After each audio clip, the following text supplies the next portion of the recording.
Ukraine ever becomes a NATO member state, then Russia will have NATO on its very board. NATO's missiles, nuclear missiles, can hit Moscow in a matter of minutes. This is not a security option Russia is prepared to accept. And so Russia has put its foot down. This is our red line. And we will not allow a next-door neighbor state to pose such a tremendously dangerous threat to our security. So we're going to take steps to ensure the protection of our own security. And Russia has every right to ensure its security. When the Soviet Union wanted to put nuclear-armed missiles in Cuba, the Kennedy administration decided that this was too great a security threat for the United States.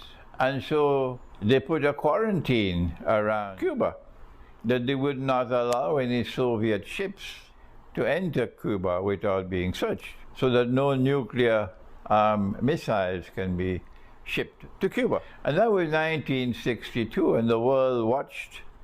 We were on the brink of nuclear war. Does Cuba have the right to do what it wants on its own territory?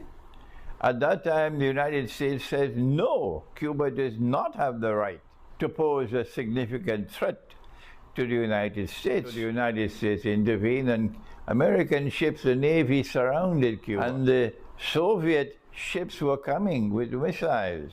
And when they almost reached Cuba, and there was going to be confrontation, the Soviet ships turned around and went back home. And so nuclear war was averted. Let us remind all those who are beating the drum for Ukraine today, including those in Turkey who are beating the drums for Ukraine. Let us remind you that in the same way that the United States expressed its concern for its own security and would not allow Cuba to have nuclear missiles that could reach the United States, similarly, Russia has to be recognized to have a right to protect its own security. It is a superpower. It's the most powerful military power in the world today. And so that is the moral argument and the political argument for those who say, no, no, Ukraine has the right to do what Ukraine wants to do. Well, fine. You cross the red line and you see what's going to happen. Russia is not going to back down. If these fools, NATO, decides to continue on this foolish path, they will take mankind to nuclear war, and they're the ones to be blamed for it. Russia is attempting to change its strategic environment in such a way that the grave threat to Russian security can be diminished. And for this reason, Russia has amassed more than 100,000 Russian troops and all the hardware you need, all the military supplies you need for war on the border between Ukraine and Russia. Will Russia invade Ukraine? No. Russia, I don't think Russia is so foolish. Unless somebody wants to force a war, Russia will not intervene militarily to invade Ukraine. The amassing of all of these troops on the Ukrainian border is a show of force. And that show of force is meant to deliver a message, a military message, economic message, but most importantly, a psychological message. And eventually that message will reach the hearts of the Ukrainian people. You cannot be a Ukraine next door to Russia and adopt this position of hostility and posing a grave, grave, grave danger to Russian security. That is not possible.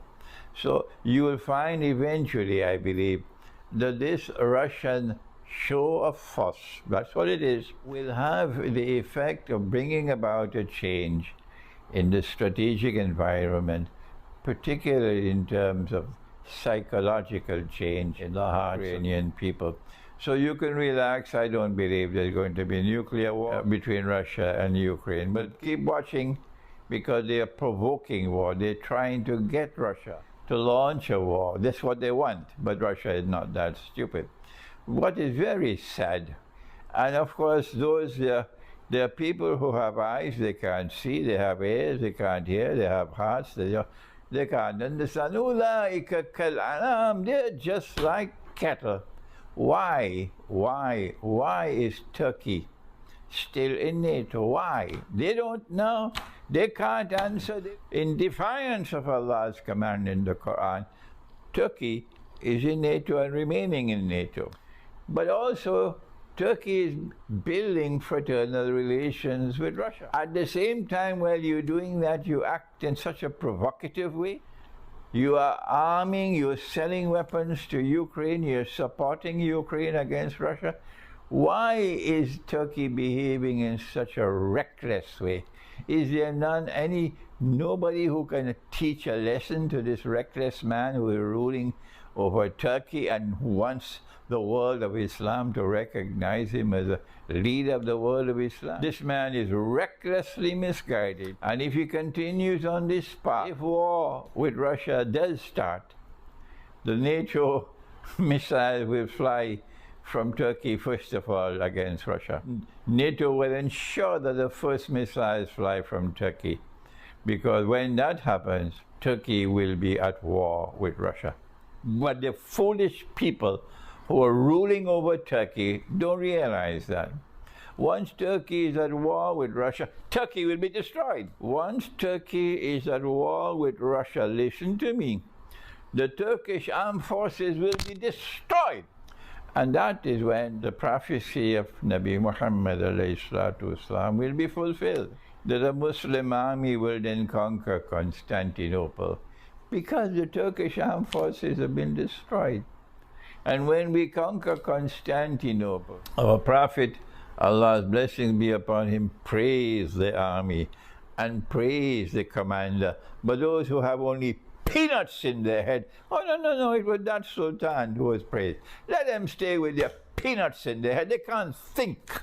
And so when we conquer Constantinople, inshallah, we will return Hagia Sophia to those to whom it rightfully belongs. And that would be the catalyst which will cement the alliance between the Ummah of Muhammad ﷺ and the Ummah of Nabi Isa ﷺ.